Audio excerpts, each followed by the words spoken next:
Hello there. Today's subject is one that you might find, if you're lucky, hanging out in a rock pool along the UK coastline. They've got lots of tiny little hairs on the back of their shell, and if you gave them a little stroke, they'd feel just like velvet. And that's where they get their name from, the velvet swimming crab. And the swimming part of their name comes from the back legs, which are flat like paddles, which they use to propel themselves through the water when they want to go for a little swim. If you've ever seen one, you might think they look a little bit menacing. They do look a little bit menacing.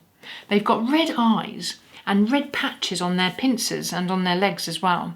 And when they feel threatened, they make themselves look really tall in the water, and they go on their back legs and they bring their pincers up like this.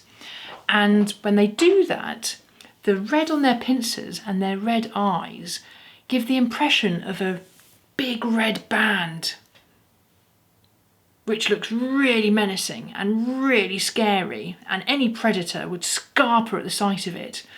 And that's what the velvet swimming crab uses to help protect itself when it feels under attack. So the velvet swimming crab is our subject today, and here are some of the things you might want to fetch to draw along.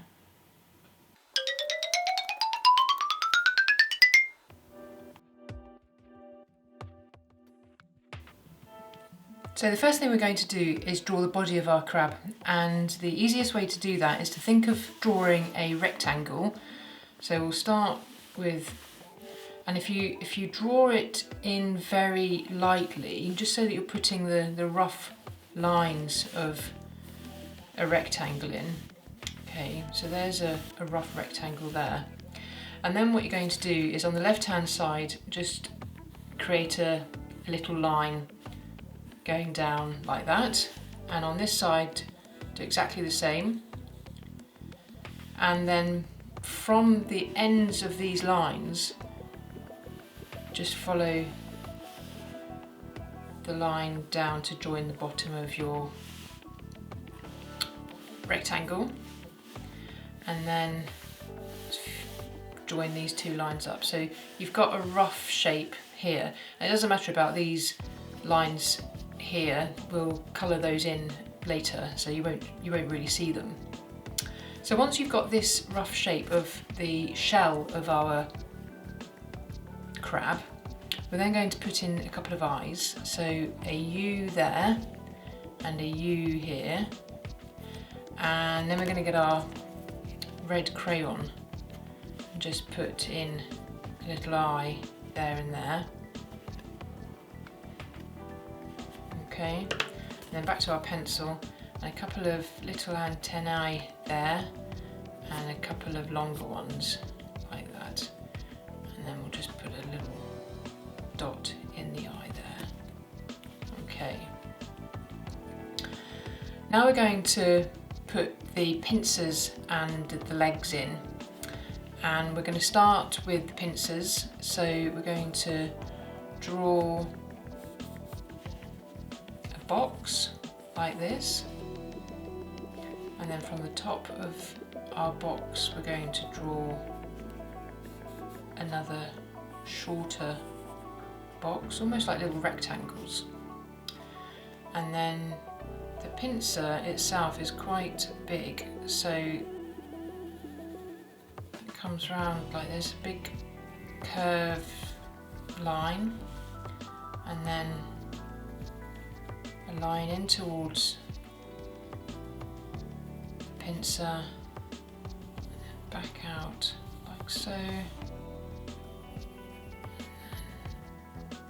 another line like that. Okay, and then we're going to do exactly the same on the other side. In fact, I should have done this side first rather than, I'm going to smudge this side now, but never mind. Next we're going to put in 3 of the 4 legs. So again, it's like lots of longer, narrower rectangles, almost like sticks. It's almost like drawing sticks that are connected, but the last stick just needs to go almost down to a point, and and then like that. So that's leg number 1.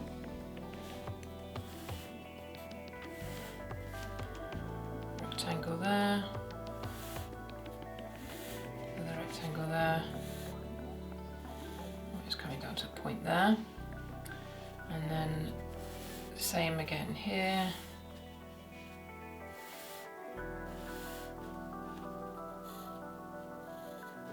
Like so. And then the 4th leg is quite exciting. This is the leg that helps the swimming crab swim. So again, like we've drawn before, sort of a rectangle shape here, and then another one attached to it, and then one like that. And then the last segment, if you do a kind of a big U like that, and there's a sort of paddle for our back leg. So I'm going to do exactly the same on the other side, and then we'll get colouring in. So I'm going to speed this bit up, but you can pause the video and take your time.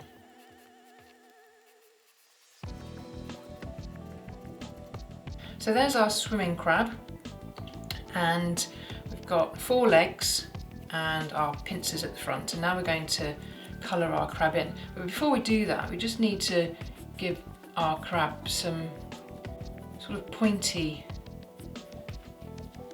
ends here, which you find on the shell of the crab. So like upside down V's, to make them a bit pointy. Okay, and now we're going to get colouring in. So we're going to need our 3 crayons and keep our pencil close by.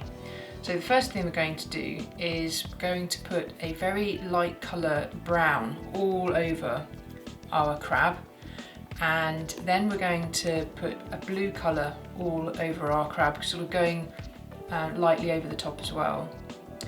And then we are going to add our red marks where you find red on the swimming crab, and then we're going to gently colour over the top of all of those colours with our grey pencil to help blend them all in. And we should end up with quite an interesting result. So I'm going to speed this bit up, but feel free to pause the video and go at your own pace, and I'll see you towards the end.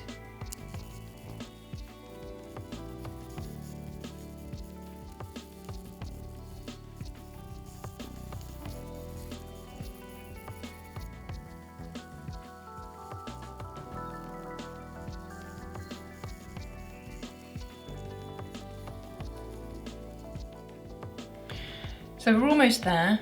The last thing we need to do is take our red crayon, and we've put the red eyes on our swimming crab, but they also have red on the pincers on the fronts of their legs here and at the joints, and also on the joints of their other legs as well.